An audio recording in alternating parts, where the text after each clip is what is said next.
함께 기도하겠습니다. 찬송과 영광 받기 합당하신 우리 주 아버지 하나님, 오늘 주일을 맞이해서 또 말씀으로 또 이렇게 오후 시간에 함께 할 수 있는 은혜를 주셔서 감사합니다. 청년의 때에 하나님 앞에 궁금한 것이 참 많습니다. 말씀 안에서 답을 찾고 길을 발견하는 가운데 더욱더 기쁨으로 신앙생활할 수 있도록 도와주시고, 또 하나님께서 각자를 향한 그 큰 뜻 안에 우리가 잘 거하고 하나님을 기쁘시게 하기를 간절히 원합니다. 하계수양의 3차 진행되고 있습니다. 남은 7차까지 주님께서 항상 지켜주시고 또 평안한 가운데 힘있게 복음의 역사가 나타날 수 있도록 도와주시옵소서. 이 시간도 주님께 의지합니다. 예수님 이름으로 기도드렸습니다. 아멘. 오늘 질의응답 시간인데요. 질의응답 이렇게 항상 볼 때마다 이렇게 참 생각도 다양하고 궁금한 것도 많구나, 그 생각이 많이 듭니다. 오늘도 4가지의 질문이 준비되어 있는데요. 하나씩 살펴보면서 또 말씀으로 같이 한번 답을 찾아가 나가보도록 하겠습니다. 먼저 첫 번째 질문인데요. 성경 강연회를 반복해서 들어도 하나님의 살아계심과 성경의 사실성에 대해 믿지 못하는 전도 대상자가 있다면 어떤 방법으로 전도해야 할까요? 성경 강연회의 내용을 반복하는 것만이 유일한 방법인가요? 그리고 우리 교회 모든 전도인들은 성경 강연회의 틀을 따르는데 어떻게 성경 강연회의 틀이 생긴 것인지도 궁금합니다. 아주 좋은 질문이죠. 말씀을 반복해서 들어도 아직도 하나님의 살아계심과 성경의 사실성에 대해서 믿지 못하는 전도 대상자를 보면 굉장히 낙심이 찾아오죠. 답답하기도 하고, 도대체 어떻게 해야 될까? 어떤 특별한 방법은 없는가? 그거에 대해서 많이 고민하게 됩니다. 그리고 또 우리 교회 성경 강연에 대부분의 목사님들께서 이렇게 일정한 틀 안에서 이렇게 전해주시는데 그 틀은 어떻게 생겼을까? 그런 궁금증이 있는 것 같아요. 계속해서 말씀을 들어도 아직 하나님도 성경도 믿지 못하는 경우 어떻게 해야 될까요? 성경을 통해 우리가 또 교훈 받을 수 있죠. 예수님께서 복음을 전하실 때에 예수님께서는 대중을 향해서 설교하신 적도 있거니와 또 어떤 상황에서는 개인적인 만남도 있었습니다. 그 두 개가 병행되었습니다. 예수님은 많은 사람 앞에서 하나님의 말씀을 힘있게 선포하셨죠. 대표적으로 산상수훈이 그 예라고 할 수 있을 겁니다. 산상수훈, 마태복음 5장부터 7장까지에 나와 있는 그 내용을 통해서 또 산에서뿐만 아니라 평지에서도, 그리고 여러 가지 비유를 통해서도 예수님께서는 공적으로 말씀을 계속해서 선포하셨습니다. 그와 병행해서 개인적인 만남도 참 성경에는 많이 기록되어 있죠. 대표적으로 요한복음 3장에 보면 니고데모와의 만남을 통해서 그에게 아주 친절하게 이렇게 복음을 전하셨고, 또 요한복음 4장에 보면 사마리아 여인과의 대화를 통해서도 예수님께서 정말 친절하게 일부러 찾아가셔서 이 답답한 마음에 문을 열어주시고 말씀으로서 교훈해 주셔서 해결해 주시는 그런 경우를 성경을 통해서 확인해 볼 수 있습니다. 자, 말씀을 계속 들어도 안 되는 경우 우리는 이와 같이 개인적인 어떤 교제가 꼭 필요할 거예요. 개인적인 교제. 상담은 그때 필요한 겁니다. 개인적으로는 대중적인 설교를 통해서 스스로 정리하고 스스로 답을 찾고 이 복음을 깨닫는 것이 최선의 방법이라고 생각을 합니다. 그래야만 더욱더 혼자 생각하고 결정하고 그렇게 되거든요. 그걸로 안 되는 경우들이 있어요. 뭔가 이렇게 막혀 있는 거죠. 그래서 씨 뿌림의 비유에서도 보면 네 가지의 마음밭이 나오는데 돌밭에 뿌려진 씨가 있지 않습니까? 이 돌밭, 이 속에 깊은 바위가 들어있는 거예요. 우리가 밭을 갈 때에 만약 깊은 바위, 웬만한 자그마한 자갈 같은 것들은 그냥 걸러지지만 깊은 바위가 속에 들어있을 때는 그걸 특별히 파내야 됩니다. 파내야 돼요. 그래야만 씨가 뿌려졌을 때 자라서 열매를 맺게 되죠. 그 큰 바위와 같은 각 사람의 마음 속에 이렇게 박혀 있는 것들이 있어요. 잘못된 생각, 사상, 가치관, 본인의 주관 이런 것들이 박혀 있는 경우가 있습니다. 그것들을 뽑아줘야 돼요. 그래야만 그 다음의 말씀이 이어질 수가 있습니다. 그런데 그냥 전도 집회만 계속 듣다 보면 그 바위가 빠지지가 않거든요. 좀 더 에너지를 사용해서 그 바위를 기어코 걸러낸 다음에 그 다음에 이제 진행을 해야 될 거예요. 그래서 예수님께서는 그런 어떤 특별한 사연이 있는 사람들에게 직접적으로 찾아가셨고 말씀으로 풀어주셨어요. 말씀으로. 자, 먼저 요한복음 3장을 잠시 보시면요.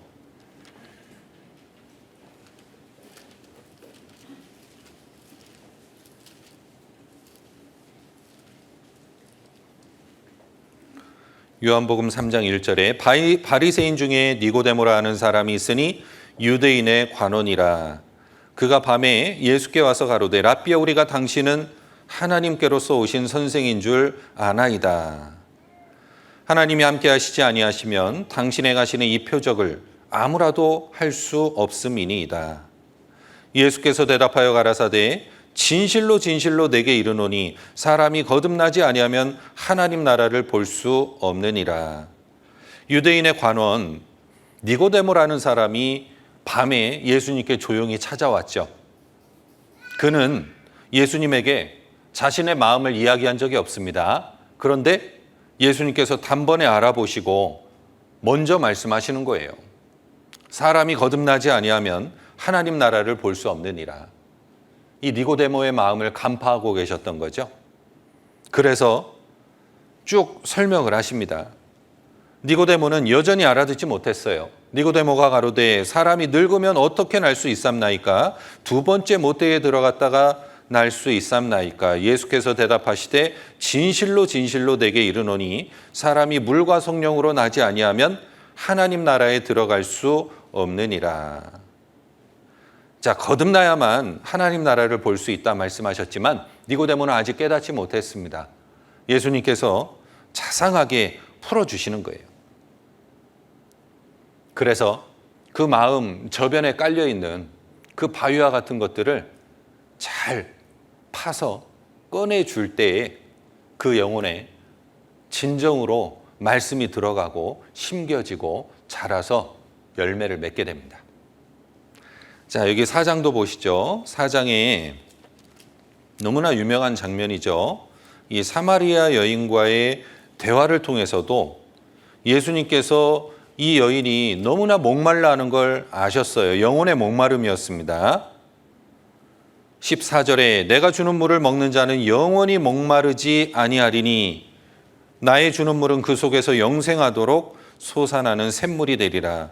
여자가 가로되 주여 이런 물을 내게 주사 목마르지도 않고 또 여기 물길러 오지도 않게 하옵소서. 가라사대 가서 내 남편을 불러오라. 여자가 대답하여 가로되 나는 남편이 없나이다. 예수께서 가라사대 내가 남편이 없다는 말이 옳도다. 내가 남편 5이 있었으나 지금 있는 자는 내 남편이 아니니 내 말이 참되도다. 여자가 가로되 주여 내가 보니 선지자로소이다. 이 여인이 왜 공고한지를 간파하고 계셨죠. 이 여인은 그 부족한 마음을 남편을 통해서 달래보려고 했지만 5 남편이 있었으나 지금 있는 남편도 네 남편이 아니다. 진정한 남편이 아니다. 그것으로 만족할 수 없다. 즉 예수님을 통해서 영생을 얻어야만 만족할 수 있다는 것을 탁 꼬집어가지고 상담을 해주신 거예요. 지금 학예수양회 때 많은 상담이 이루어지고 있습니다. 그 가운데 여러 번 말씀을 듣고 어떤 분은 10년, 20년 그렇게 오랜 시간을 걸려서 말씀 앞에 나오는 분들이 있어요. 여전히 깨지지 않는 모습, 올해는 되려나 기어코 또 수양회를 모시고 왔습니다. 그런 사연을 가지고 상담실에 찾아옵니다. 상담을 안 하려고 발버둥 치다가 결국 강권해가지고 얼르고 어떻게든 비위 맞춰가지고 이렇게 모시고 와요. 쭉 이야기를 나누다 보면 이분 마음속에 이런 바위 덩어리들이 있구나 발견하게 돼요. 그것을 공감해주고 성경으로 풀어주고 자신의 생각과 다르다는 걸 느꼈을 때 정말 갈등을 느끼고 힘들어하고 반박하고 그러는 분들도 있어요. 그러면서 정말 마음이 낮아지고 그것이 해결이 되고 그 뒤부터는요 아주 수월해지죠. 그렇게 해서 결국 구원에 이르는 모습을 보게 됩니다. 그래서 물론 여러 번 말씀을 듣는 가운데 해결되는 분도 있어요. 말씀은 방망이라 그랬죠? 여러분 한 번에 깨지는 돌도 있거니와 10번을 두드려야 깨지는 돌이 있어요. 그런데 기어코 깨지게 되어 있습니다. 그 방망이와 같은 말씀으로 그 바위 덩어리를 깨 부수는 거예요. 하나님의 말씀은 강력이라 그랬죠. 모든 이론을 파하며 하나님을 대하여 높아진 것을 다 파하게 됩니다. 왜? 진리의 말씀이기 때문이에요. 이 진리의 말씀에 대한 확신을 딱 갖고 복음 전하는 분은요 계속해서 전진하는 겁니다. 그런데 방법은 여러 가지입니다. 또 개인적으로 어떤 선호하는 어떤 그런 스타일의 말씀이 또 있을 수 있어요.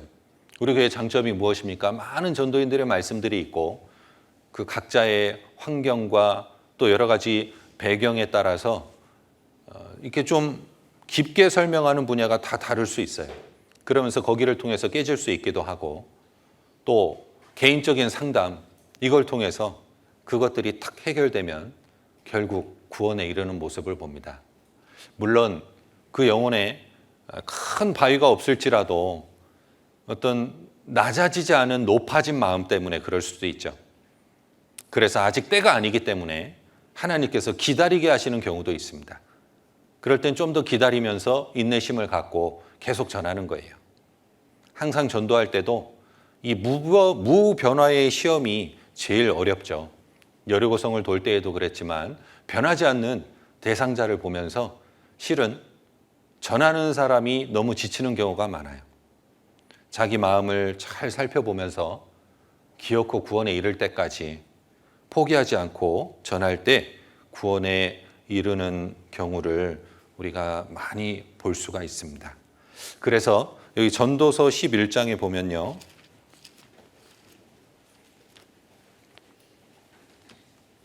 전도서 11장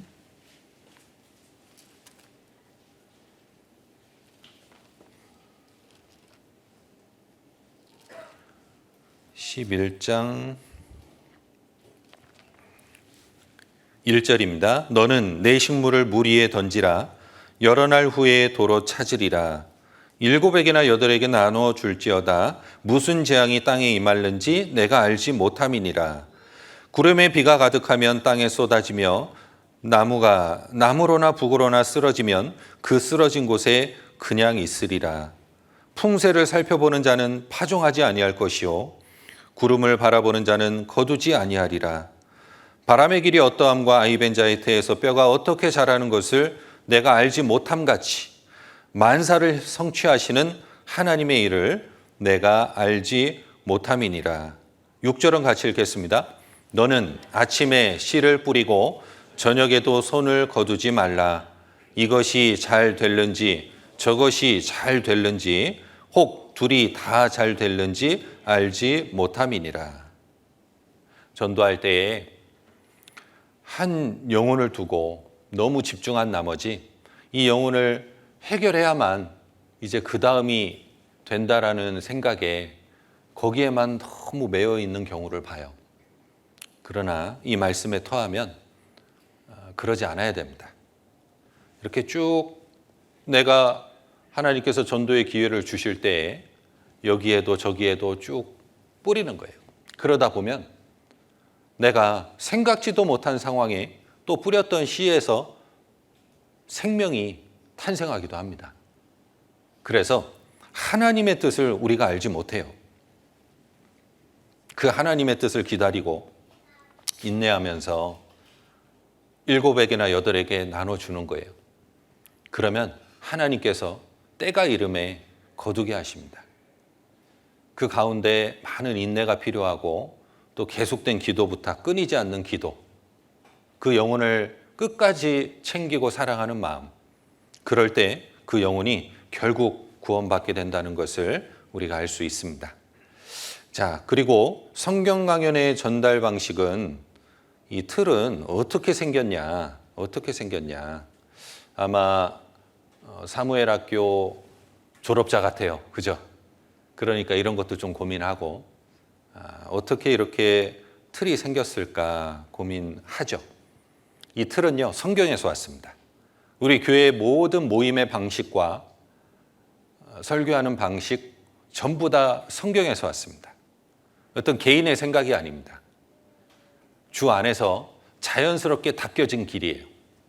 성경을 깊이 묵상하는 가운데 그 길을 찾게 되고 그걸 그대로 재현하는 가운데 하나님께서 주신 자연스러운 길이에요. 요한복음 17장 3절 말씀을 잘 아시죠? 영생은 곧 유일하신 참 하나님과 그의 보내신 자 예수 그리스도를 아는 것이니이다. 영생은, 사람이 구원받기 위해 꼭 필요한 말씀은 먼저는 참 하나님을 알아야죠. 하나님을 증거하기 위해서 성경에 기록되어 있는 크게 3가지를 말씀을 드립니다. 먼저는 창조주의 하나님, 창조적인 사실들, 그 증거들을 보여드리고 거기에 많은 내용들이 담길 수 있죠. 그리고 또 역사적인 사실을 통한 증거가 이루어지죠. 역사적 사실. 하나님께서 이스라엘을 중심으로 온 인류 역사를 다스려 가시죠. 물론 이스라엘 탄생 전부터 인류 초기 역사부터 에덴 동산, 노아의 방주, 바벨탑, 소돔과 고모라, 이제 아브라함을 통한 이스라엘의 역사, 이스라엘의 흥망성쇠를 통해 이스라엘 백성들이 하나님 앞에 순종했을 때 복을 받게 되고 불순종했을 때 저주받는 그 모습을 통해서 또 역사적인 증거를 합니다. 그리고 사람 안에 영혼이 있다라는 이 영적인 증거들을 이야기하면서 결국 하나님 앞에 우리 인간은 죄인으로 태어나서 수많은 죄를 짓고 지옥 갈 수밖에 없는 죄인이라는 것을 성경을 통해서 발견할 수 있도록 도와드리죠.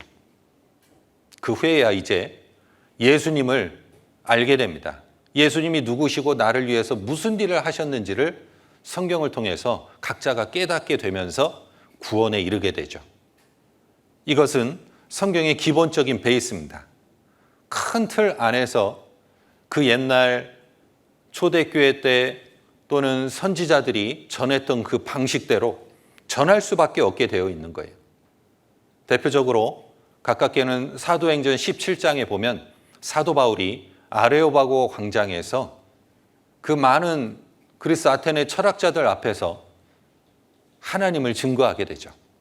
사도행전 17장으로 가보시죠.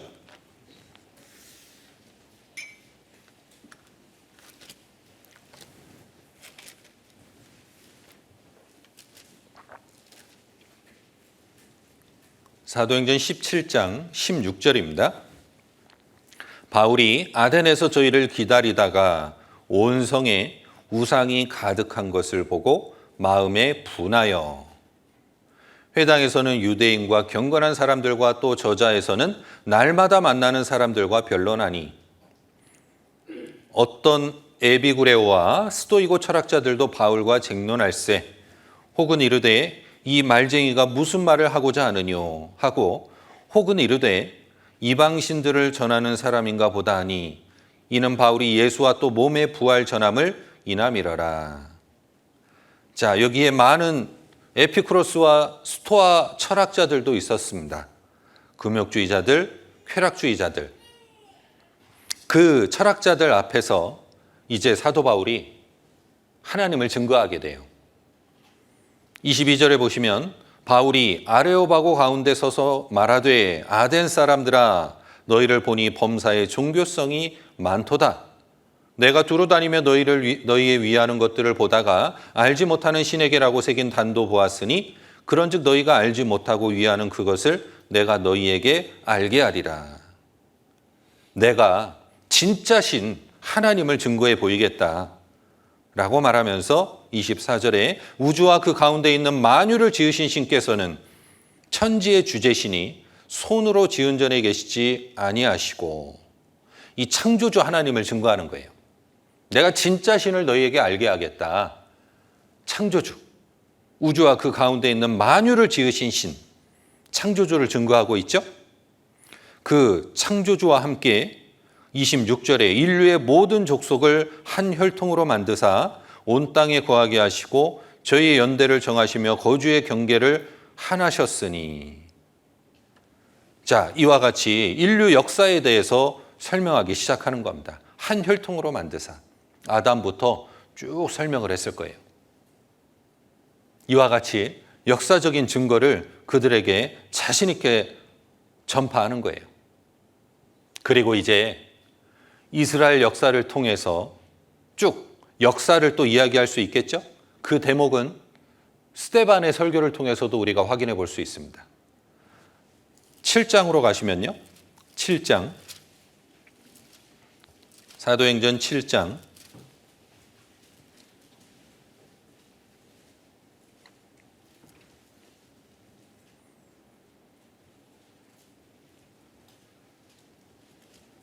(2절에) 스데반이 가로되 여러분 부영들이여 들으소서. 우리 조상 아브라함이 하란에 있기 전 메소포다미아에 있을 때에 영광의 하나님이 그에게 보여 가라사대 내 고향과 친척을 떠나 내게 보일 땅으로 가라 하시니. 여기에 이스라엘 역사가 자세하게 기록이 되어 있죠. 특별히 9절에 보면 여러 조상이 요셉을 시기하여 애굽에 팔았더니 하나님이 저와 함께 계셔 그 모든 환난에서 건져내사 애굽 왕 바로 앞에서 은총과 지혜를 주심에 저를 애굽과 자기 온 집의 치리자로 세웠느니라. 이 요셉의 역사를 또 자세하게 이렇게 설명하죠. 그리고 모세를 통해서 이스라엘 백성들이 출애굽하는 내용, 역사적인 설명이에요. 우리가 전도 집회 때 이스라엘의 역사를 설명하는 가운데 동일하게 말하고 있지 않습니까? 이 이스라엘의 역사는 하나님이 살아계시다라는 증거예요. 증거. 이 역사를 통해서 과감하게 하나님을 증거하게 됩니다. 그리고 다시 17장으로 와보시면요. 17장 30절에 알지 못하던 시대에는 하나님이 허물치 아니하셨거니와 이제는 어디든지 사람을 다 명하사 회개하라 하셨으니. 자, 알지 못하던 시대에는 허물치 아니하셨거니와 이제는 회개하라 하셨으니. 심판과 회개에 대해서 지금 설교하는 내용이에요. 이는 정하신 사람으로 천하를 공의로 심판할 날을 작정하시고 이에 저를 죽은 자 가운데서 다시 살리신 것으로 모든 사람에게 믿을 만한 증거를 주셨음이니라 아니라. 심판, 하나님의 심판, 그리고 회개해야 될 것을 그들에게 설교하고 있는 겁니다. 이제 이 증거 부분이 끝난 후에는 예수님을 증거해야 되죠. 하나님에 대해서 설명하고 이제 예수님을 통해서 구원받아야 되잖아요. 이 예수님의 죽으심과 부활하심이 여기 있는 거예요. 32절에 저희가 죽은 자의 부활을 듣고 혹은 기롱도 하고 혹은 이 일에 대하여 내 말을 다시 듣겠다 하니. 죽은 자의 부활을 듣고 예수님의 죽으심과 부활하심, 복음의 핵심입니다. 예수님께서 왜 십자가에 돌아가셨는지, 나랑 무슨 상관이 있는지, 진정으로 회개한 사람에게는 그 예수님의 십자가의 죽으심이 자신의 이야기가 돼요. 자신과 직접적으로 연결이 됩니다. 그러면서 구원에 이르게 되는 거죠. 이와 같이 우리가 전달하는 성경 강연회의 전달 방식은요, 성경에서 온 겁니다. 성경을 자세하게 읽다 보면, 야, 우리 교회가 정말 성경적인 교회구나. 쓰는 용어도 우리는 모임이라고 하잖아요.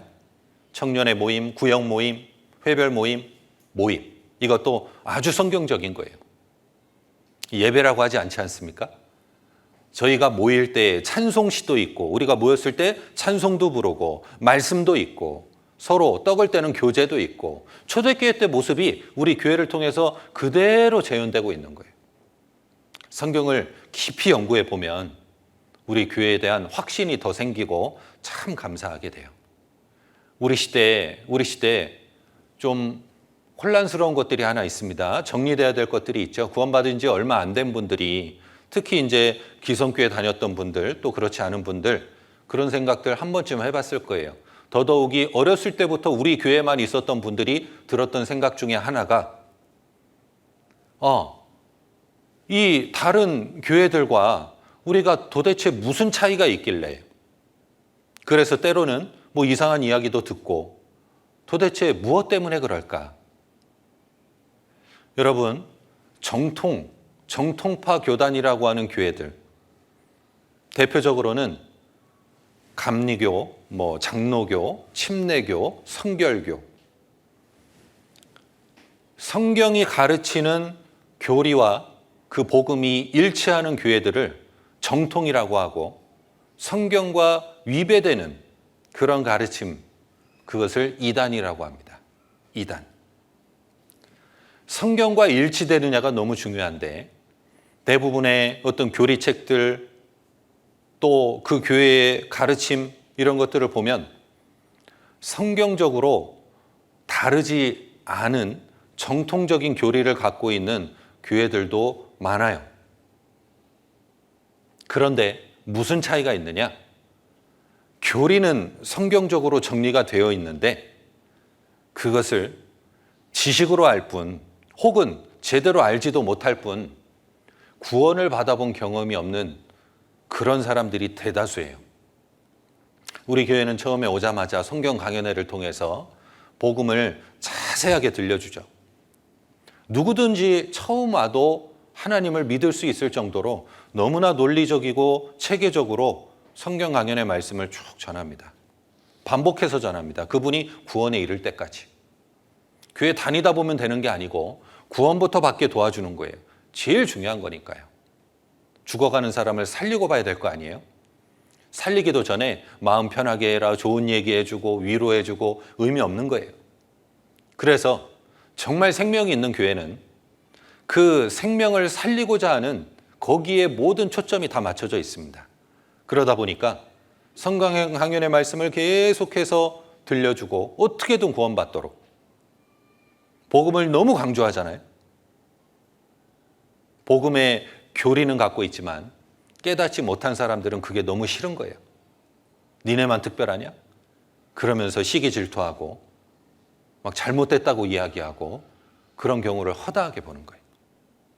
왜 동일한 성경을 복음을 알고 있음에도 왜 구원에 이르지 못하는 사람들이 그렇게 많은 겁니까? 이 구원은 성령님의 역사입니다. 교회를 통한 성령님의 역사예요. 그래서 복음을 안다고 믿고 있는 게 아니에요. 복음은 지식이 아니에요. 구원은 지식이 아닙니다.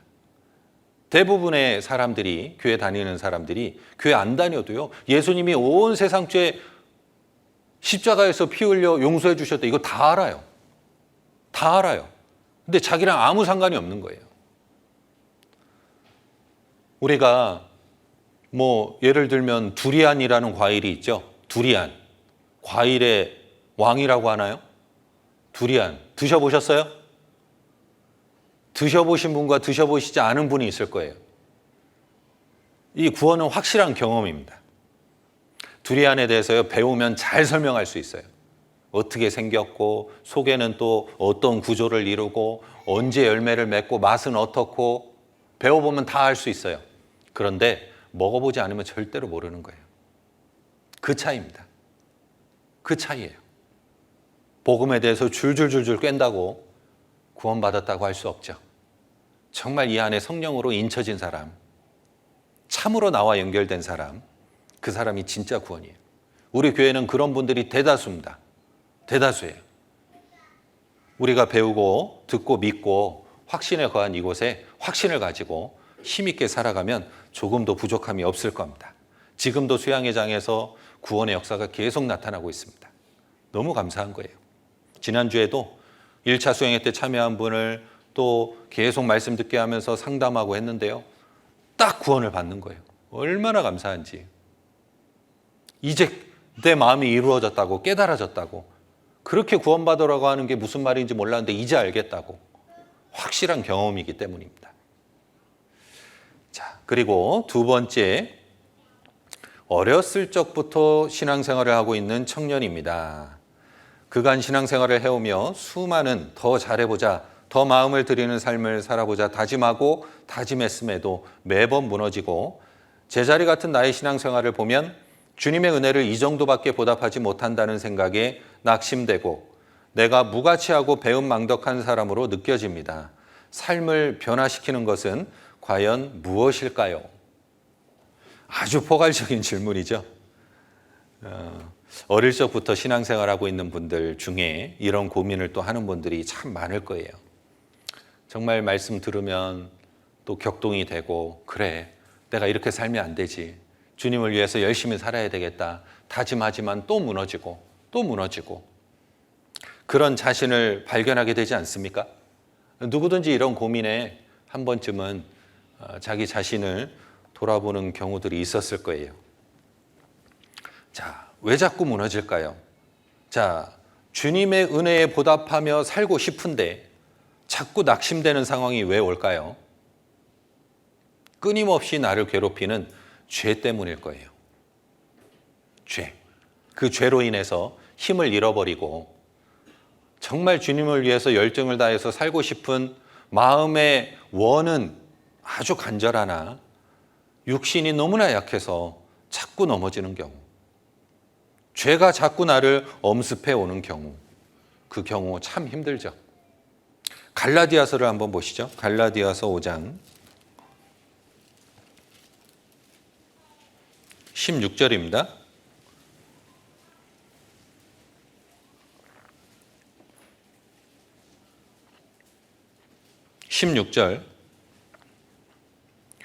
내가 이르노니 너희는 성령을 쫓아 행하라. 그리하면 육체의 욕심을 이루지 아니하리라. 육체의 소욕은 성령을 거스리고 성령의 소욕은 육체를 거스리나니 이 둘이 서로 대적하므로 너희의 원하는 것을 하지 못하게 하려 함이니라. 너희가 만일 성령의 인도하시는 바가 되면 율법 아래 있지 아니하니라. 자, 우리가 신앙생활하는 가운데 육체의 소욕과 성령의 소욕이 있지 않습니까? 오호라, 나는 공고한 사람이로다. 누가 사망의 몸에서 나를 건져내랴. 나는 공고한 사람이로다. 사도 바울도 탄식했습니다. 하물며 우리는 어떨까요? 주님 앞에 살아보고자 하는데 자꾸 무너져요. 성경은 육체의 욕심이 구원받고 나서 없어질 거라고 말씀하신 적이 없죠. 욕심은 계속 올라옵니다. 그러나 여기 뭐라고 말씀하고 있습니까? 성령을 쫓아 행하라. 그러면 그 욕심을 실행해야 하지 않게 된다라는 거예요. 그 욕심대로 살지 않게 된다라는 거예요. 성령을 쫓아 행하라. 이것이 답이죠. 목욕을 해도요, 계속해서 더러운 것이 올라올 수 있듯이 구원받아도 계속해서 육체의 욕심도 올라옵니다. 우리가 밖에 돌아다니면 신발에 먼지가 묻잖아요. 안 묻을 수가 없죠. 그래서 계속해서 그 먼지를 닦아내고 우리의 몸을 씻고 그렇게 유지하는 겁니다. 우리가 욕심이 생기냐 안 생기냐, 육체의 소욕이 생기냐 안 생기냐, 그것보다 중요한 것은 생길지라도 그걸 내가 쫓느냐 안 쫓느냐의 문제예요. 쫓느냐 안 쫓느냐. 루터가 아주 유명한 말을 했잖아요. 새가 머리 위로 지나다니는 것은 막을 수 없지만 머리 위에 둥지 트는 것은 막을 수 있다 그랬죠. 둥지 틀지 않게 하는 것이 성령을 쫓아 따라 행하는 삶이에요. 성경은 말씀하십니다. 금욕이 아니에요. 절제예요. 절제입니다. 성경이 말하는 것은 금욕이 아니에요. 머리 깎고 산속에 깊이 들어가서 속세를 떠나는 게 아니에요. 이 가운데 살면서 절제하면서 구별돼서 사는 것이 주님의 뜻입니다. 그래서 먼저 이것을 인정한다면 마음이 조금은 진정이 될 거예요. 막 자신에게 너무 실망하고 답답하고 나는 왜 이래 도대체, 나는 안 되나 봐, 난 이거밖에 안 돼. 하나님 앞에 너무 자신을 무가치하게, 너무나 초라하게 그렇게 여기면 안 되죠. 주님이 나를 어떻게 구원해 주셨는데요? 예수님이 나를 어떻게 구원해 주셨습니까? 나를 살리기 위해서 예수님 자신 전부를 지불하셨어요. 여러분, 옆에 있는 분들 귀하신 분들이에요. 귀해 보이죠? 귀하십니다. 한번 해보세요. 옆에 분이 얼마짜리인지 아세요? 예수님짜리예요. 예수님짜리. 예수님 생명과 목숨과 나를 맞바꿔 주신 거예요. 너무나 귀한 존재라는 거예요. 나 자신이 그렇게 귀한 존재라는 겁니다. 그래서 우리가 주님 앞에 갈 때까지 육체의 소욕, 이 죄성은 없어지지 않아요. 그걸 잘 다스리면서 살아가야 된다라는 겁니다. 그런데 우리가 성령을 따라 행하면서 순종하면 우리가 할 수 있는 것들이 있어요. 그런데 실제로 아무것도 안 하고 그 육신에 빠져서 살아가는 경우, 그것은 합당치 않습니다. 이런 것은 마귀 탓도 육신 탓도 아니에요. 내 탓이에요. 내 탓이에요. 내가 거기에 빠져 들어가서 그리스도인답지 않게 살아가는 그 하루하루의 삶, 성령을 쫓아 행하지 않았기 때문입니다. 육신을 쫓아서 마음 가는 대로 살았기 때문이에요. 그래서 성령을 따라 성령을 쫓아 행하라라고 말씀하고 있습니다. 매일매일의 성령 충만을 가져오는 삶을 산다면 우리가 이런 고민으로부터 좀 벗어날 수 있어요. 에베소서 5장입니다. 에베소서 5장 18절.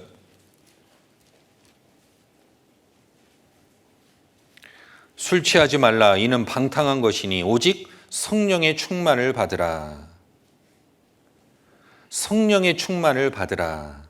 도대체 어떻게 하는 것이 성령의 충만을 받는 걸까요? 성령의 충만을 받는다는 것은 성령의 지배를 받는다라는 뜻이에요. 지배를 받는다. 내가 성령님의 그 영향력 아래 거한다, 그런 뜻이에요. 성경 요한복음 6장 63절에 보면 내가 너희에게 이른 말이 영이요 생명이라 그랬죠. 하나님의 말씀을 귀하게 여기고 말씀을 계속해서 듣고 그 말씀을 배우고 묵상하고 말씀의 근거에서 교제하고 이 말씀과 함께하는 삶이 성령 충만한 삶이에요. 그걸 위해서 매일매일 부단히 노력해야 돼요. 매일매일. 주님의 말씀을 내 안에 가득 채우고자 노력하잖아요. 내가 죄를 버려야지 한다고 되는 게 아니죠. 먼저는 주님의 말씀을 가득 채우는 거예요. 가나의 혼인잔치처럼 항아리에 물을 아구까지 채우라고 말씀하셨죠. 가득 채우는 거예요. 대부분요, 요만큼 채우다 말아요. 가득 한번 채워보세요. 가득 채우면 드디어 변화가 나타납니다. 내가 전도해야 되는데 그거 갖고 고민하지 마시고요. 말씀으로 한번 가득 채워보세요. 내 입에서 전도의 말이 나와요. 죄로부터 구별되게 돼요. 힘있게 살아가게 됩니다. 이것이 신앙생활에 모두 다 적용되는 법칙이라고 할 수 있어요. 내가 사랑해야지 그 이전에 말씀으로 가득 채워보세요. 내 안에서 사랑이 나와요. 불평하지 말아야지 이전에 말씀을 가득 채워보세요. 원망과 불평의 말이 나오지 않습니다. 감사와 찬양의 말이 나오게 되어 있어요. 모든 신앙생활은 이것과 연결되어 있습니다. 나를 가득 채워보십시오. 사랑이 넘치고 찬양이 넘치고 감사가 넘치고 내 입을 통해서 힘 있는 전도가 된다라는 거예요. 그래서 이런 삶을 살 때에 우리가 죄를 이기게 돼요. 그러면서 우리가 하나님께서 우리에게 주시는 선물이 있죠. 고난이라는 선물. 그 선물을 통해서 우리가 더욱더 경건하게 그렇게 주님이 도와주세요. 베드로전서 4장입니다. 베드로전서 4장.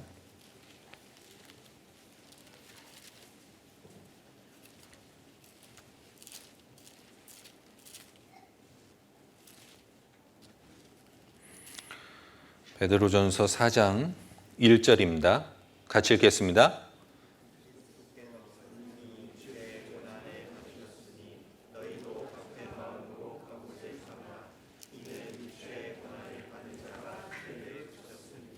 네, 육체의 고난을 받은 자가 죄를 그쳤다 그랬죠. 게으름과 한가함이 죄의 기회를 만들죠. 게으름과 한가함. 그래서 그리스도인은 끊임없이 부지런히 이렇게 살아가는 가운데 죄로부터 멀어지고 내가 성령 충만해지고 기쁨이 넘치는 거예요. 부지런히 살아가는 가운데 고난과 함께 고난이 있을지라도 내가 그것을 인내하고 말씀으로 승리하고 그렇게 살아갈 때 어느샌가 나도 모르게 죄로부터 구별되어 있고 성령 충만한 삶을 통해 하나님께 영광을 돌리고 있는 자신을 발견하게 될 겁니다. 그래서 청년 때에는요, 바쁜 게 맞아요. 청년 때 얼마나 바쁩니까? 청년회 안에서 봉사하는 우리 형제 자매님들 정말 바쁘죠. 그리고 각 부서에서 또 봉사하면서 주님을 섬기는 우리 형제 자매들 또한 바쁘고요. 정말 대학생, 직장인 할 것 없이 그 일정들을 소화하면서 살아가는 게 쉽지 않아요. 때로는요, 막 좀 시간 좀 있었으면 좋겠다. 막 그런 마음이 있는 경우들 많지 않습니까? 그런 갈등이 있는 게 정상이에요. 갈등이 없다면 열심히 살고 있지 않는 거예요. 그 많은 갈등 속에 그래도 더욱더 주님께 초점을 맞추고 먼저 그의 나라와 그의 의를 구하라. 이 말씀 딱 붙잡고 힘차게 살아갈 때에 하나님께서 정말 성장시켜 주시고 그분을 통해서 많은 역사를 나타내 주실 거예요. 하나님은 완벽보다 성장을 원하십니다. 우리는 절대로 완벽할 수 없어요. 끊임없이 무너지는 자신을 발견하지만 그 가운데도 감사하십시오. 그런 나를 받아주신 거예요. 자신의 가치를 자꾸 이렇게 낮게 평가하지 마시고 주님이 보시는 눈으로 나를 좀 사랑해주고 나를 통해서 주님이 일하실 수 있도록 기꺼이 이렇게 자신을 내어드리면 더욱더 힘있게 신앙생활을 할 수 있습니다. 자, 많이 피곤하시죠? 그래도 다들 쌩쌩하신 것 같아요. 찬양 한 곡 듣고 이어서 가겠습니다.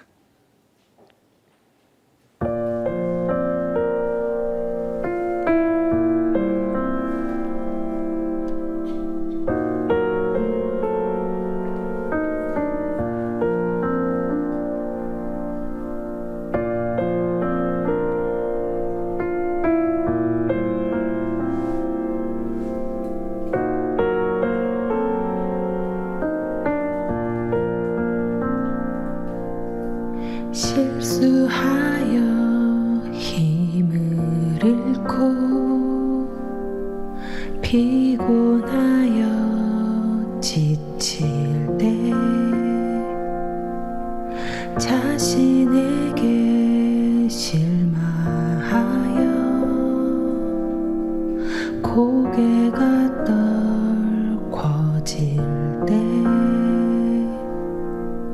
반복되는 잘못에 기운을 잃고 말 때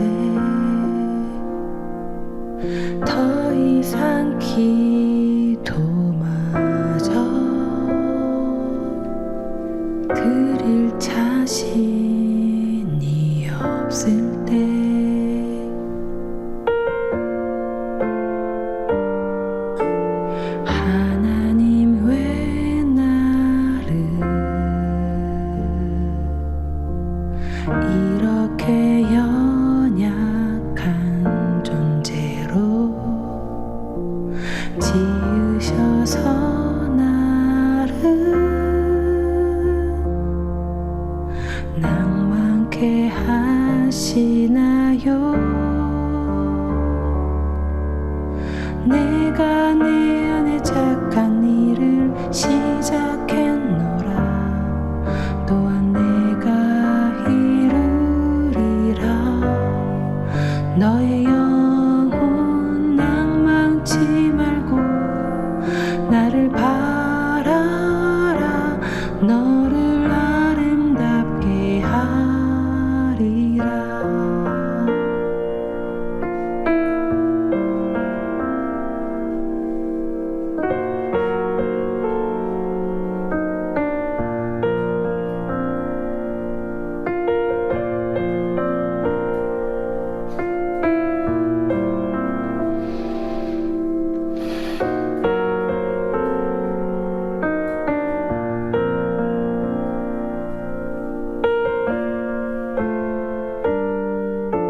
하나님 왜 나를 이렇게 연약한 존재로 지으셔서 나를 낭만케 하시나요?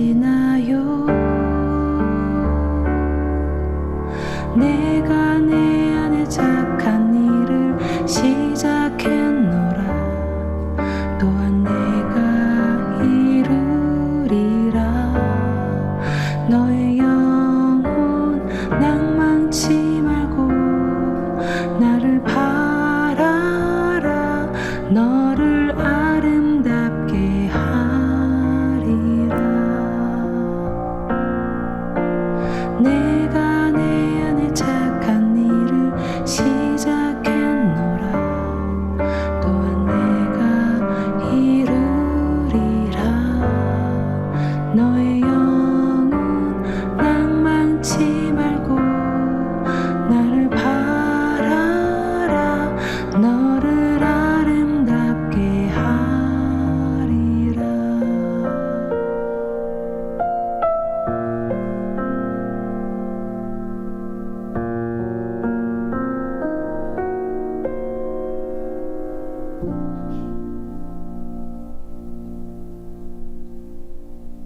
네. 아유, 자장가가 아니었나 모르겠습니다. 세 번째 질문입니다. 세 번째, 교회의 방향을 전하는 위치에 있는 분이 스스로의 생각을 교회의 방향인 것처럼 전한다면 그래도 하나님께서 세우신 분이기 때문에 따라야 되는 걸까요?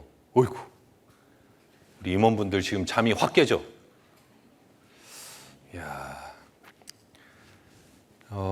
먼저 이 질문의 답을 위해서 필요한 것이 있을 겁니다. 교회의 질서에 대해서, 그 위치에 대해서 과연 누가 주셨을까? 로마서 13장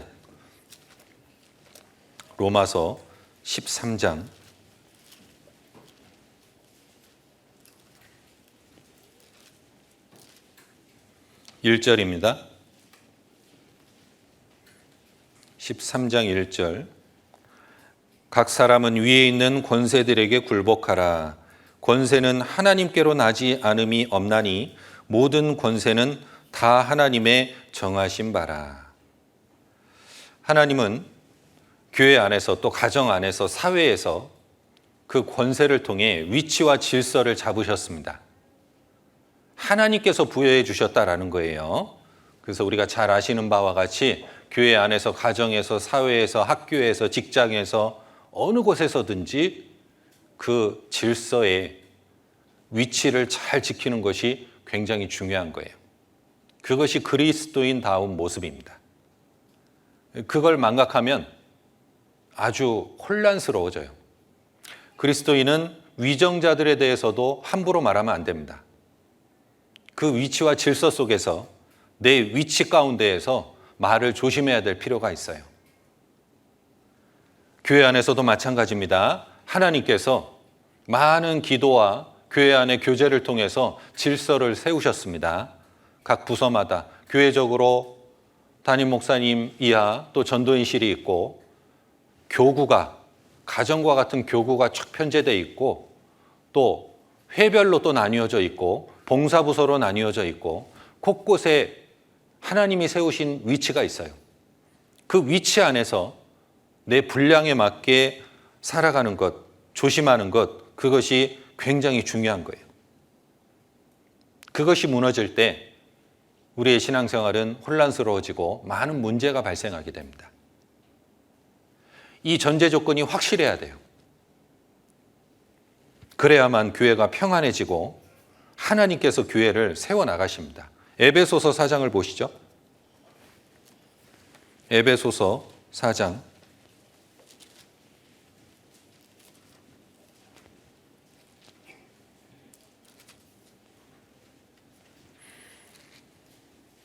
11절 그가 혹은 사도로 혹은 선지자로 혹은 복음 전하는 자로 혹은 목사와 교사로 주셨으니 이는 성도를 온전케 하며 봉사의 일을 하게 하며 그리스도의 몸을 세우려 하심이라.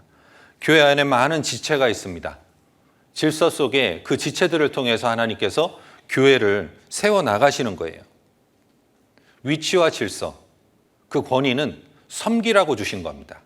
군림하라고 주신 게 아니에요. 그래서 내가 정말 다스리는 위치에 있다면 거기에 맞게 또 임원으로서의 자세가 필요하고 또 따라가는 위치에 있다면 그 위치에 맞는 자세와 마음이 또 필요한 거예요. 하나님께서는 질서를 굉장히 중요시 여기십니다. 그 옛날 마귀 사탄이 어떻게 탄생했습니까? 질서를 무너뜨렸어요. 하나님처럼 되려고 했습니다. 교만이 찾아왔어요. 피조물로서 창조주에게 도전한 거예요. 있을 수 없는 일이죠. 하나님께서는 분명히 창조주와 피조물 사이에 거대한 그 질서와 위치를 주셨고 그 차이를 두셨습니다. 그뿐만 아니라 각 우리 피조물 사이에서도 위치와 질서 속에 하나님은 나타나시고 역사하셔요. 모든 질서 가운데 이 대우주가 질서지 않습니까? 아주 놀랍게 튜닝된 질서 정연한 그런 상태에서 소리 없이 움직이는 거예요. 질서를 위탈하게 되면 엄청 시끄러워져요. 그 위치와 질서를 잘 지키면 평안해져요. 하나님의 특별한 계획하심과 보호하심이 질서 속에 있는 겁니다. 그런데 마귀는 질서를 계속해서 무너뜨리려고 해요. 계속해서. 오늘날에도 마귀는 부모의 권위를 무너뜨리죠. 그리고 가정 안에서 형제의 권위를 무너뜨려요. 또 교회의 질서도 무너뜨리려고 해요. 질서가 무너지면 결국 혼란과 갈등만 남습니다. 그리고 복음이 안전해져요. 위치와 질서를 지키는 것은 너무나 중요한 일이에요. 그걸 단편적으로 보여주는 사건이 있습니다. 노아가 술 취해 잠들어 있을 때에 그것을 목격했던 자녀들의 모습이 달랐죠. 함은 어떠했습니까? 그 아버지의 수치를 퍼뜨리며 부모를 공경하지 않았어요. 함은 저주받았습니다. 아버지가 술 취해 널브러져 있는 것보다 함의 잘못이 더 컸다라는 거예요. 여기서 우리는 질서와 위치를 정확히 할 필요가 있죠. 그게 얼마나 중요한지 우리는 알 수 있는 겁니다. 잘못을 지적하는 것보다 하나님이 세우신 질서를 무너뜨리는 것이 더 큰 죄가 될 수가 있어요. 그래서 임원이 먼저 조심해야 돼요. 먼저 조심해야 돼요. 앞에 섰는 분들이 어떻게 하느냐에 따라 달라질 수 있어요. 로마서 12장입니다. 로마서 12장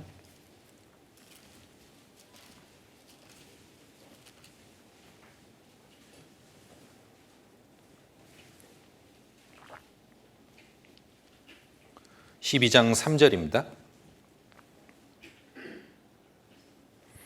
내게 주신 은혜로 말미암아 너희 중 각 사람에게 말하노니 마땅히 생각할 그 이상의 생각을 품지 말고 오직 하나님께서 각 사람에게 나눠주신 믿음의 분량대로 지혜롭게 생각하라.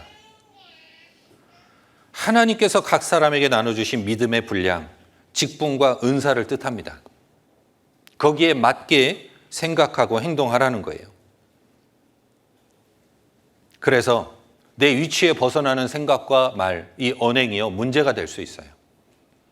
항상 그래서 앞에서 이끌어 가시는 분들은 하나님의 뜻을 정확히 분별할 줄 알아야 돼요. 교회의 목표와 방향에 대해서, 교회의 목표와 방향은 이 교회에 먼저 담임 목사님이 계시고 전도인실에서 함께 기도하는 가운데, 또 교회의 맨 앞장선 임원분들과 기도하는 가운데 하나님께서 자연스럽게 이렇게 그 방향성을 딱 주셔요.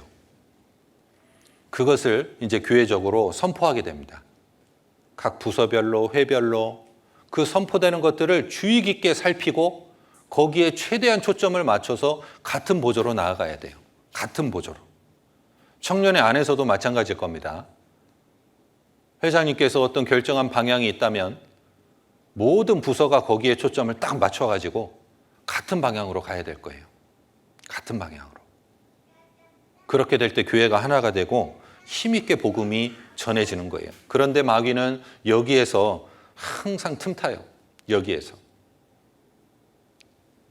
그 방향에 순종하고 정말 묵묵히 나아가면 되는데 자기 마음에 좀 안 맞고 막 이런 경우에 이렇게 반감을 갖기도 해요.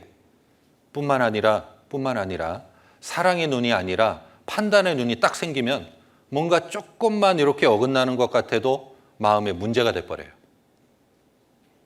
그러면서 판단이 이루어지고 그때부터 이제 신앙생활에 기쁨이 사라지고 막 괴로움이 시작돼요.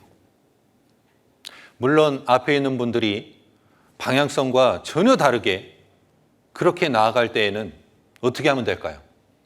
이건 누가 봐도 아니야. 이런 방향성에 대해서는 찾아오셔서 교제하시는 거예요. 청년회 담당 전도인들이 있고 또 뭐 교구 담당 전도인도 있고 교회 안에 많은 전도인들이 있지 않습니까?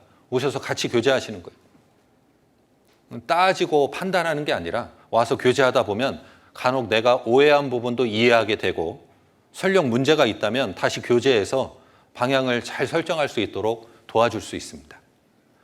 하나님께서 성령님을 통해서 교회를 불꽃 같은 눈동자로 바라보고 계십니다. 우리 교회가 이렇게 순수하게 복음이 전해지고 이 세상에 여타의 무리들과 같지 않고 순수하게 복음을 전하고 힘있게 전진할 수 있는 이유는 성도들이 말씀 안에서 깨어있기 때문이에요. 깨어있기 때문입니다. 우리 비단 광주교회뿐만 아니라 전국 교회가요. 그 말씀에 항상 기준이 돼서 거기에 맞추려고 노력해요. 좀 벗어나면요. 반드시 말이 나와요. 그러면 하나님이 다시 잡아주십니다. 그런데 그 말이 나오기까지는 조심해야 될 게 있어요. 내가 먼저 기도했느냐예요. 판단이 앞섰느냐, 기도를 했느냐는 다른 문제예요. 내가 정말 잘 되기를 원하는 마음으로, 걱정스러운 마음으로 정말 그런 마음이 있으면요. 먼저 기도하게 되어 있어요. 잘못 전달하는 앞에 분들이 있다면 그분들을 위해서 먼저 사랑의 마음으로 기도하게 되어 있어요. 그런데 그런 마음이 아니라면 판단하고 정죄하게 되어 있습니다. 먼저 주님 앞에 기도하고 기다려봐야 돼요. 좀. 여전히 계속해서 기다리는데도 말씀을 드렸는데도 안 되면 그때는 이제 같이 교제해야 돼요.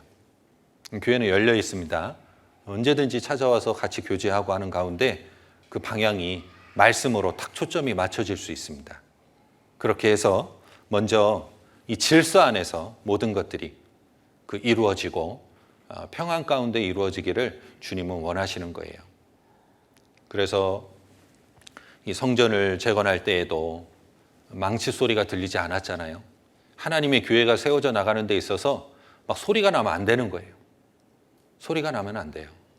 조용한 가운데 잔잔히 흐르는 실로아물처럼 그런 가운데 복음이 힘있게 전해지고 교회가 성장하는 거예요. 교회는 아주 평안하고 조용한 곳이에요. 그러나 그 밑에서는요, 많은 갈등이 있고 어려움이 있지만 소리를 들리지 않는 곳이에요. 막 세상처럼 막 물러가라! 막 노조가 있고 데모가 있고, 그것은 성경과 정반대입니다. 주 안에서는 그런 게 아닌 거예요. 막 대놓고 말하고 어떻게 그럴 수 있습니까? 주님의 방법이 아니에요. 지극히 성경적이지 않은 방법입니다. 그래서 먼저 같은 마음으로 기도하고 기다려주고, 결국 필요하면 같이 교제하면서 그렇게 해나가면 될 겁니다. 마지막 네 번째입니다. 네 번째, 이성임에도 불구하고 반말을 하거나 마치 동성인 것처럼 친하게 지내는 경우도 있고, 모르는 사람처럼 딱딱하게 대하는 경우도 있는데 형제자매 간의 적당한 거리가 궁금합니다. 와, 이 질문 너무 어렵더라고요. 적당한 거리, 고민을 몇 날 며칠 했습니다. 전도인들과도 교제해보고 1m로 할까요? 1.5m로 할까요? 참 어려운 문제인데, 말씀 안에서 또 한번 정리해보죠. 로마서 16장 2절입니다.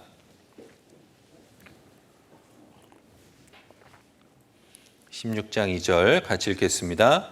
너희가 주 안에서 성도들의 합당한 예절로 그를 영접하고 무엇이든지 그에게 소용되는 바를 도와줄지니 이는 그가 여러 사람과 나의 보호자가 되었음이니라.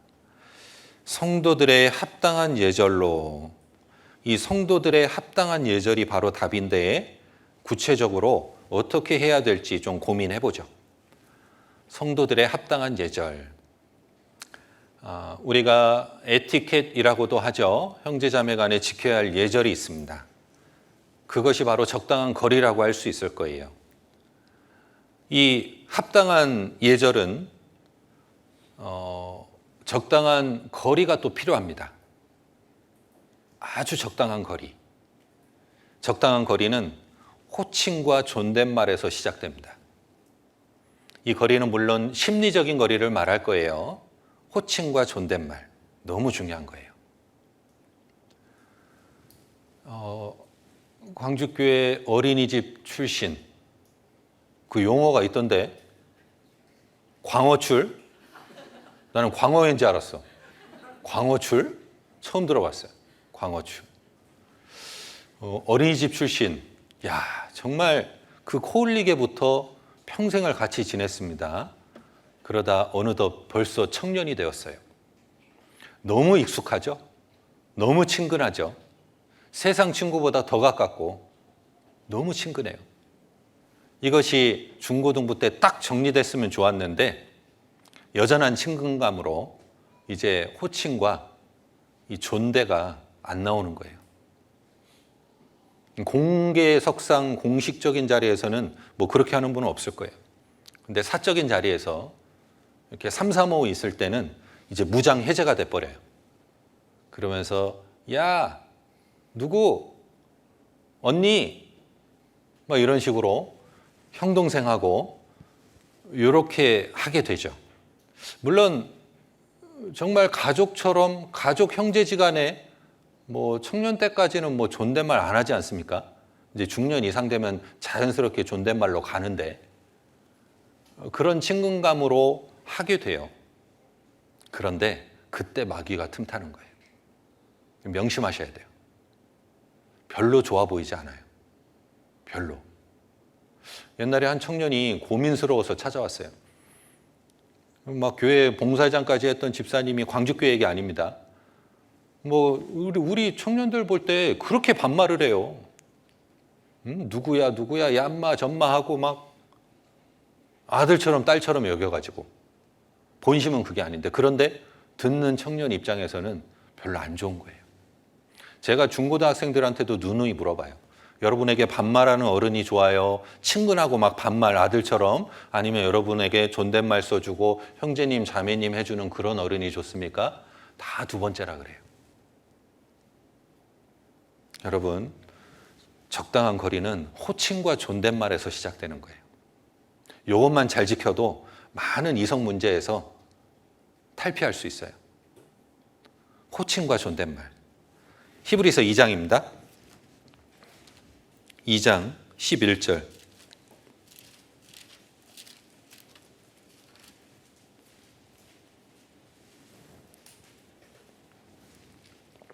(2장 11절) 거룩하게 하시는 자와 거룩하게 함을 입은 자들이 다 하나에서 난지라. 그러므로 형제라 부르시기를 부끄러워 아니하시고.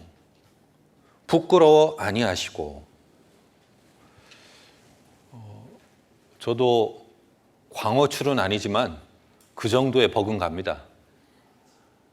그래서 어릴 적부터 같이 이렇게 쭉 자라온 형제들이 있는데 한 번 과도기가 있었어요. 중고등학생 시절에 어떤 한 형제가 이제 존댓말을 쓰기 시작하는 거예요. 누구 형제, 누구 형제님 하면서. 아니, 전날까지는 누구야 하다가 갑자기 그렇게 해버리니까 당황스럽더라고요. 그러면서 이제 그 무리 가운데에서 좀 고민들이 생겼어요. 참 되게 거룩한 척한다. 막 그런 이야기 하기도 하고. 이상한 거예요. 근데 그 형제가 계속해서 그렇게 하는 거예요. 그러니까 다른 형제들도 자연스럽게 그렇게 되더라고요. 그러면서 적당한 거리가 딱 생기고 서로 존중해주는 존재로 그 호칭 하나가 그렇게 바꾸더라고요.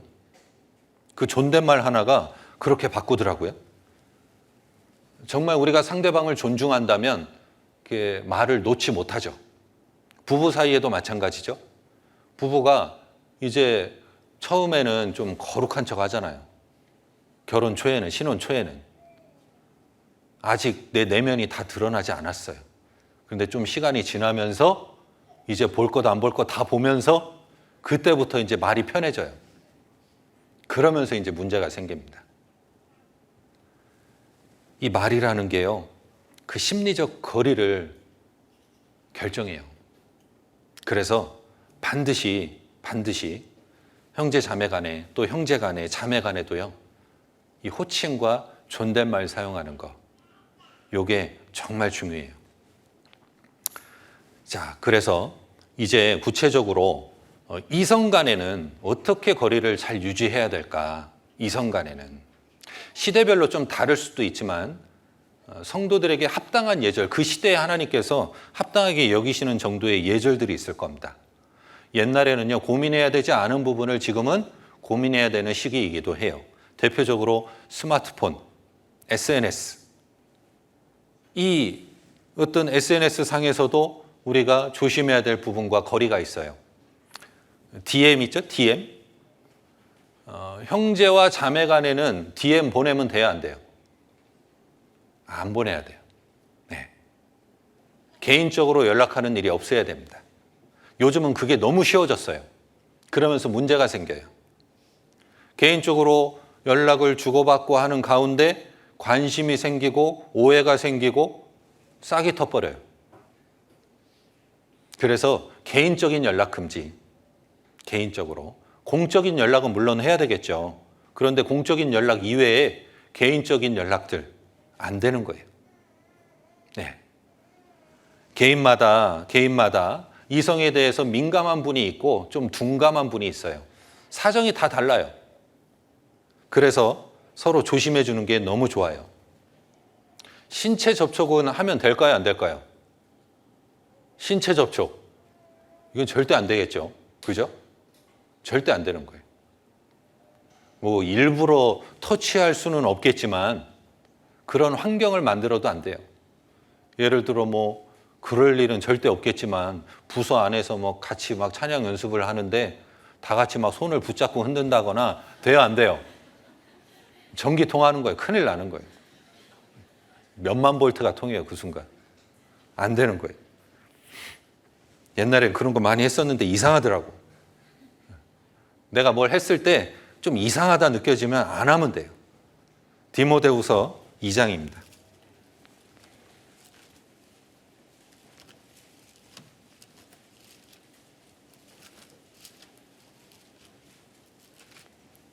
디모데후서 2장 22절.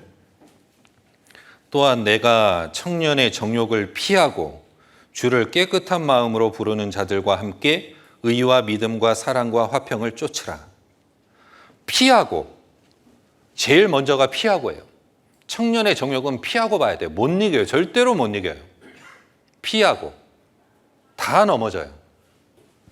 피하고 주를 깨끗한 마음으로 부르는 자들과 함께, 혼자 못해요. 함께입니다.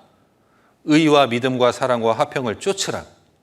소극적으로는 피하고 적극적으로는 쫓으라는 그런 말씀이에요.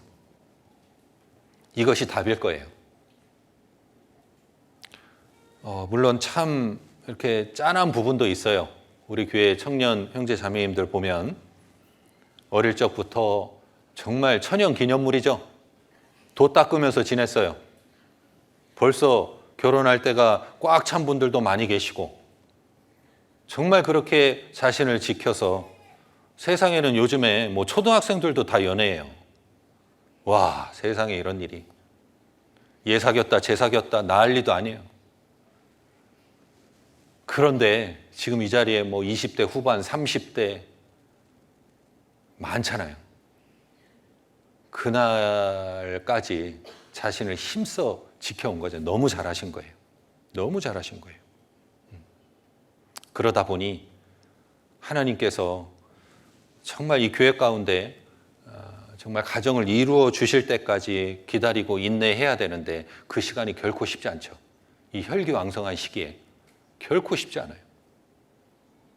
그러나 끝까지 인내하고 주님의 그 일을 바라보고 그렇게 사는 성도에게 주님께서 결국 축복해 주십니다. 리브가도 하나님께서 이삭의 아내로 예비한 인물이었어요. 그런 여인이었습니다. 창세기 24장을 보시죠. 창세기 24장 16절, 24장 16절. 그 소녀는 보기에 심히 아리답고 지금까지 남자가 가까이 하지 아니한 처녀더라. 그가 우물에 내려가서 물을 그 물 항아리에 채워가지고 올라오는지라. 남자가 가까이 하지 아니한 처녀더라. 왜 굳이 이 표현을 여기에 기록해 놓으셨을까요? 하나님께서 귀하게 보신 거예요. 귀하게. 그래서 이삭의 아내가 되었던 거예요. 하나님이 찾으신 거예요. 우리도 마찬가지입니다. 주님이 이루어 주실 때까지 자신을 지키고 인내하고 기다리는 거예요. 이성적인 호감을 어떻게 할 수는 없어요. 그건 자연스러운 거예요. 신앙생활 하다 보면 정말 좋아 보이는 형제님이, 자매님이 보이죠. 왜 안 보이겠어요? 보여요. 그러나 그것을 어떠한 방법으로든 표현해서는 안 됩니다. 마음에 올라오는 생각은 어떻게 할 수 없어요. 그것을 표현하냐 안 하냐는 자신의 의지가 달려 있는 거예요. 그래서 조용히 그런 마음이 올라올 때 기도하고 더 신앙생활 열심히 하려고 하고 그 마음을 주님께로 자꾸 향할 수 있도록. 그래서 가급적이면 청년 때는요, 빨리 준비해가지고 결혼을 빨리 하는 게 제일 안전해요. 그러면 뭐 거리가 얼마가 되고 이거 고민할 필요 있어요, 없어요? 없어요, 이제. 그때부터는 이제 자매랑 거리가 필요해서 고민해. 죄송합니다. 죄송합니다. 그래서 정말 청년회장님 격하게 공감하시는 것 같습니다. 그래서 이 청년회 때에 정말 자신을 잘 지켜가지고 교회를 위해서 귀하게 쓰임받는 그런 가정 만들어 가셨으면 좋겠습니다. 오늘 4가지 좀 질의응답에 대해서 간략히 좀 함께 살펴보았는데요. 많이 부족한 부분도 있을 거고요. 계속해서 교제 안에 있다 보면 하나님께서 또 여러 가지 모양으로 이렇게 풀어주시리라 믿습니다. 7차까지 화이팅입니다. 기도하시겠습니다. 하나님 감사합니다. 오늘 주일 오후 청년의 질의응답으로 함께 말씀으로 교훈받았습니다. 청년의 때에 참 궁금한 것도 많고 또 질문도 많습니다. 주님께서 말씀 안에 거함으로 시시때때로 풀어주시고 정말 풀어진 그 기쁨으로 더욱더 열정적으로 신앙생활 할 수 있도록 도와주시옵소서. 예수님 이름으로 기도드렸습니다. 아멘.